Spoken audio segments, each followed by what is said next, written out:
What's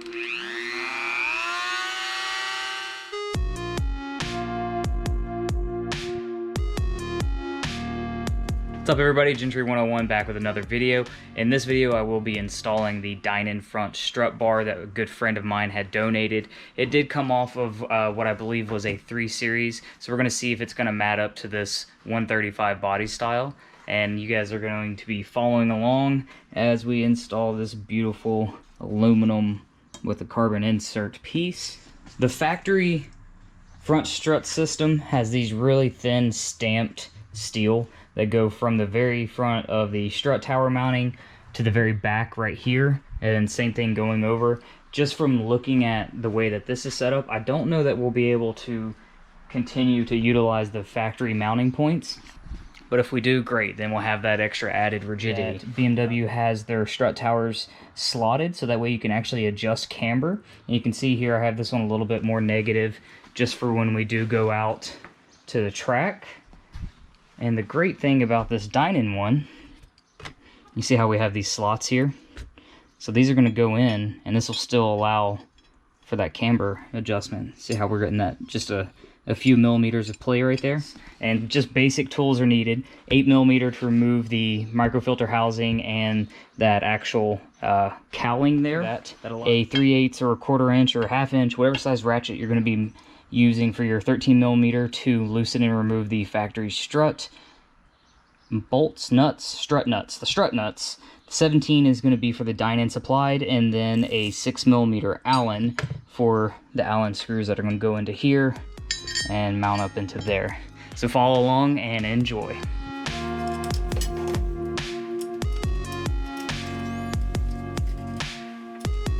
Take our 17 and slowly start running these in.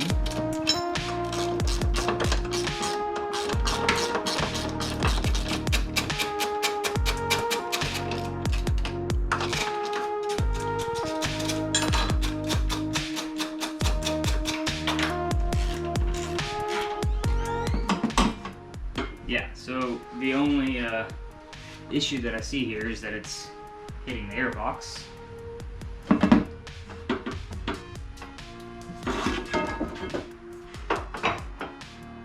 And without the airbox, it looks like it clears.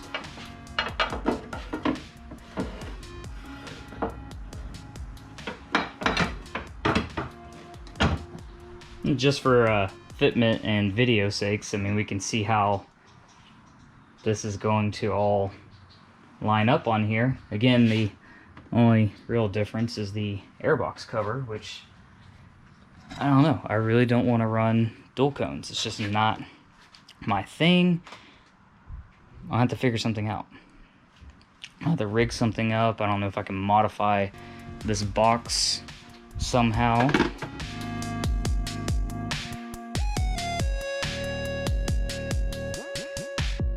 So it definitely looks like I can do some grinding, just a little bit of shaving to do clearancing on this airbox, because when you push down really hard on this, which I don't like at all, I mean, you could bolt it up. It's loosely put on here right now, but I think what I'm going to do is pull this off, get a Dremel, try and clearance a little bit of that, and we're going to see how that works out, so that way I can get this put on here. 2 lines. When I had the bar pressed down and just took a sharp edge, I used a pocket screwdriver to run right here.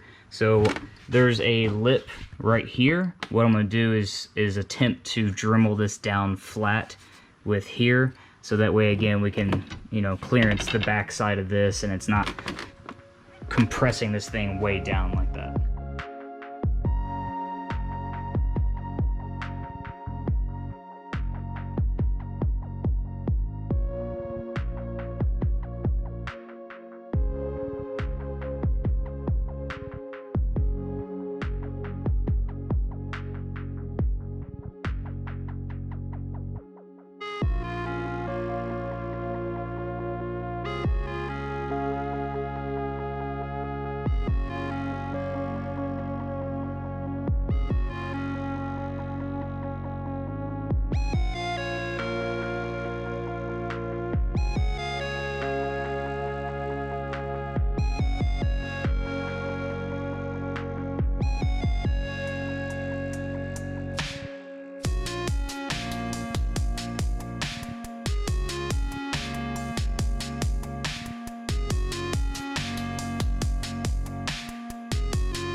Well, after much grinding, as you can see the plastic carnage down here and trying 3 different Dremel bits, we have it on here. Now, I am not even going to pretend to lie. It looks ugly as far as what you can't see underneath here, but hey, it's underneath the bar. You're not going to know it's there. And also, not going to lie, it is still slightly making contact, but I have ground far enough into it, or at least as far as I feel comfortable. But just look at the actual design work that went into this. And granted, this is 12 years old. I mean, they actually put in everything to utilize the factory, you know, bars going across and mounting to the front of the body. I think that is absolutely amazing. Yeah. And when I was in the dealership world, this was the brand for us. This is the only thing that we would install. We were not a DINAN authorized installer, but we did have a DINAN shop next to us, and people would bring stuff over and we would still install the work for them. Obviously, I mean, this is a great way to kind of clean up this already ugly engine bay. Just got to figure out what we got to do now, because, or what I'm going to do, because I got this beautiful brushed aluminum, you know, going over, so it's not really contrasting too well in my opinion. You know, the only other flashy thing, and you have to look for it, is going to be the blow-off valve from TurboSmart, and you really have to look for the gold foil tape on those PSP aluminum outlets. So I want to thank everybody for tuning in. I hope you enjoyed this. Be sure to like, comment, and subscribe.